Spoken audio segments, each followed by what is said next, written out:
The order meant to lord, fresh humiliate. fruit from the The orchard. oldest tavern in the most capital kind. had Please, survived wars, join me. plagues, Pleasure, and the my lord. rise and fall of dynasties. Your Majesty, some Its fruit thick from the stone orchard. walls were stained with thanks, my smoke lady. and It looks secrets. most inviting. Its wooden beams groaned under centuries of whispered deals and broken promises. Merchants drank beside soldiers, nobles beside thieves, all equal beneath the flickering candlelight, at least for a few hours. To most people inside, Lyria Vale was invisible. She moved between tables quietly, her worn brown apron tied too tightly around a waist that had grown thinner over the years. Her hands were steady despite the weight of heavy trays, her eyes lowered not in submission but in habit. When you grow up learning that being noticed brings danger, invisibility becomes a shield. Customers called her girl, servant, wench. Some snapped their fingers. Some let their hands wander when they thought no one was looking. The tavern owner pretended not to see. Hunger made people patient. Lyria endured it all in silence. No one knew that behind her quiet expression lived a storm of memories, of a mother who died too young, of nights spent sleeping above a bakery with nothing but stale bread and unanswered questions. No one knew that sometimes, when the tavern grew loud and cruel, words whispered inside her mind in a language she had never been taught. A language older than the kingdom itself. She never spoke it, because the last time she did, someone almost burned her for it. That night, the air inside the tavern felt different. Heavier. As if the room itself was holding its breath. Conversations lowered, laughter softened, and even the most drunken patrons straightened in their chairs.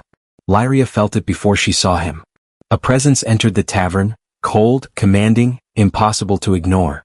The door creaked open, and the firelight bent toward him as though drawn by instinct. King Valor Nightborn. The Alpha King of the Northern Covens. Vampire royalty. A name spoken in reverence and fear. He stood tall and broad-shouldered, his black coat edged with silver runes that glimmered faintly. His dark hair fell loose around a face carved by centuries of war and rule. His eyes, ancient, crimson-flecked, and sharp, scanned the room like a predator assessing a battlefield. At his side walked Lord Cale Draven, his advisor and childhood companion. Where Valor was cold restraint, Cale was charm sharpened into a blade. His smile came easily. His cruelty even easier. The tavern fell silent as the Alpha King moved to a private table near the hearth. Lyria's stomach tightened. She had served nobles before. Even minor vampires. But this was different. Vampire royalty did not come to common taverns without reason. And when they did, lives often changed forever. Serve them, the tavern owner hissed, shoving a tray into her hands. And don't look him in the eye. Lyria obeyed.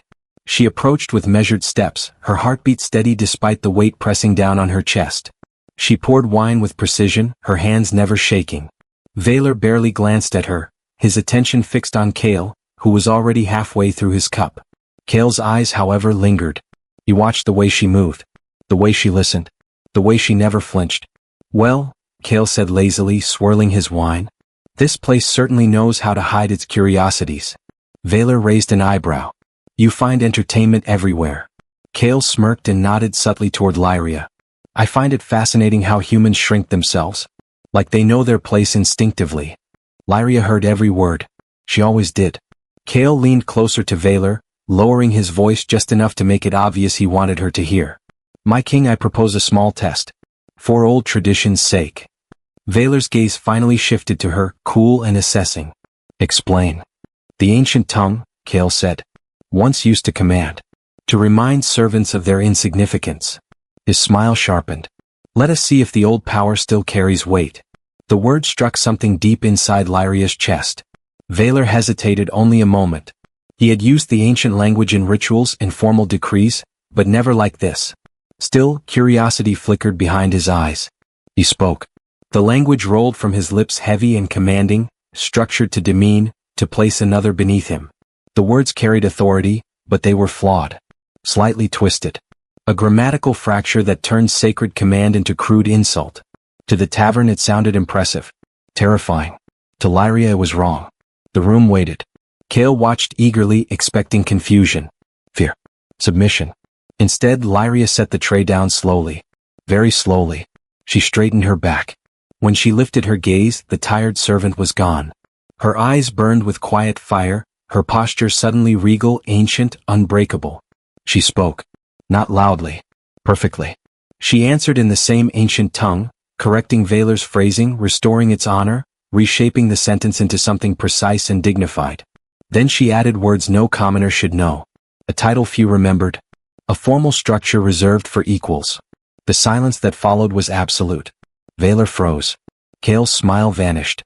The Alpha King felt something he had not felt in centuries. Recognition. Danger. Where did you learn that language? Valor asked quietly.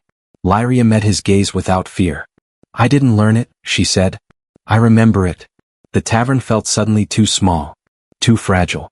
Something ancient had awakened, and the Alpha King knew with bone-deep certainty that he had just tried to humiliate someone he never should have underestimated. The summon to the castle. The silence Lyria left behind in the tavern followed her all the way home. People stared now. Not openly, but with the kind of careful glances reserved for something dangerous. Whispers clung to her like smoke. By the time she climbed the narrow stairs above the bakery where she rented a single room, her legs trembled, not from fear but from the weight of what she had revealed. She locked the door behind her and leaned against it, pressing her palm to her chest. The ancient language stirred inside her again, restless, awake. You should not have spoken, a familiar inner voice murmured. But you could not stay silent forever. She didn't sleep that night. At dawn the knock came. 3 sharp strikes. Heavy. Official. When Lyria opened the door, 2 armored guards stood in the narrow hallway, silver sigils glowing faintly on their breastplates. Vampire guards. Royal. The Alpha King summons you, one said. Not cruelly. Not kindly. Simply as fact. You are to come to the castle at sunset. No chains. No threat. Which frightened her more. The castle of Nightborn rose from the cliffs like a living thing, black stone, sharp towers, banners that moved even when there was no wind. Lyria had seen it her whole life from a distance. Now its gates opened for her alone. Inside, the air smelled of stone, iron, and old magic. She was led through echoing corridors lined with tapestries depicting wars long forgotten. Vampires watched her from shadows, nobles, soldiers, servants, some curious, some wary. A few afraid. They all felt it. She didn't belong here. And yet, something in the castle recognized her. The guards stopped before massive doors carved with symbols of moons and crowns. When they opened, warmth spilled out, firelight, amber and gold. King Valor Nightborn stood by the hearth, not seated on his throne. That alone unsettled her. He wore no crown tonight. No armor. Just a dark tunic, sleeves rolled to his forearms, revealing scars earned over centuries. His posture was relaxed, but his attention was absolute. Lord Cale Draven lingered near a pillar, arms crossed, his expression sharp with distrust. You came, Valor said. You summoned me, Lyria replied evenly. His gaze flicked briefly, approval perhaps at her lack of fear. You were humiliated last night, he said, direct as a blade. By me. Cale scoffed softly. That is a generous interpretation. Valor did not look away from Lyria. I misused something sacred. I spoke words meant to diminish. And I was corrected, publicly, by a woman the world insists is insignificant. The fire cracked between them. I want to know why. Lyria folded her hands before her, grounding herself. Because power without respect rots. Even when it belongs to a king. Cale stepped forward. Careful, girl. Valor raised a hand. Cale stopped. You said you remember the ancient tongue, Valor said. Not that you learned it. Yes. That language predates vampire covens. Predates my bloodline. His voice lowered. Only the first speakers were born with it. Lyria's breath caught. She had feared this. I don't know what I am, she said honestly. I only know what I hear. What feels true. Valor studied her like a general studies a turning battlefield. The scholars say the first speakers were guardians. Translators between power and people. They were hunted. Erased. Cale's voice sharpened. If she is one, she is a threat. Lyria looked at Cale calmly. Truth feels like a threat to those who benefit from ignorance. For a heartbeat, the room felt fragile, like one wrong word could shatter it. Then Valor did something no one expected. He bowed. Not deeply. Not formally. But enough. I owe you more than summons, he said. I owe you justice. Cale stared. My king. You humiliated her publicly, Valor continued. In a language meant to command kings. The same will be done to you. Cale stiffened. You would disgrace me for a human? I would correct an imbalance, Valor said coldly. Kneel. The word carried power. Cale resisted, then his knees hit the stone floor as if forced by unseen weight. The ancient language hummed in the air, reacting not to dominance but truth. Valor turned to Lyria. You will speak. Not to humiliate, but to restore. Her heart thundered. This was the moment she had hidden from all her life. She spoke slowly, choosing words that stripped arrogance but preserved dignity. She corrected Cale's standing, his titles, his assumptions, exposing not weakness but error. The language responded, settling like law. When she finished, the pressure lifted. Cale collapsed forward, breathless. Change. Valor exhaled slowly. The castle seemed to breathe with him. You will stay, he said to Lyria, as my advisor, as my equal in this matter. No one will touch you. No one will command you. And if I refuse? She asked. His voice softened just slightly. Then I will let you walk away. But I believe you've been running long enough. Their eyes met. Something unspoken passed between them, not desire, not yet, but recognition. Two beings shaped by power in very different ways. That night, as Lyria was escorted to chambers meant for queens long dead, she understood one truth with chilling clarity. The Alpha King did not merely protect her now. He was watching her, learning her, and slowly, dangerously, changing because of her. The blood that remembers. Lyria did not sleep in the chambers prepared for her. The room was beautiful, too beautiful. Moonlight spilled across silken drapes and polished stone. A fire burned without smoke. The bed was wide enough for royalty. Felt like a lie. She sat at the window instead, watching the castle breathe beneath the stars. Somewhere deep below, ancient magic pulsed through the foundations like a heartbeat. This place knows you, the inner voice whispered. And it is waking because of you. At dawn the dreams began. She stood in a hall older than the castle itself, its walls etched with symbols she understood without effort. Voices echoed, men and women speaking the ancient tongue not as command but as harmony. They did not rule. They balanced. A child cried. A blade fell. Blood touched stone. Lyria woke with a gasp, her hands glowing faintly silver. Across the castle, King Valor felt it. He rose from his chair as if pulled by instinct, the same way he had sensed ambushes centuries before they happened. The fire in his chamber flared.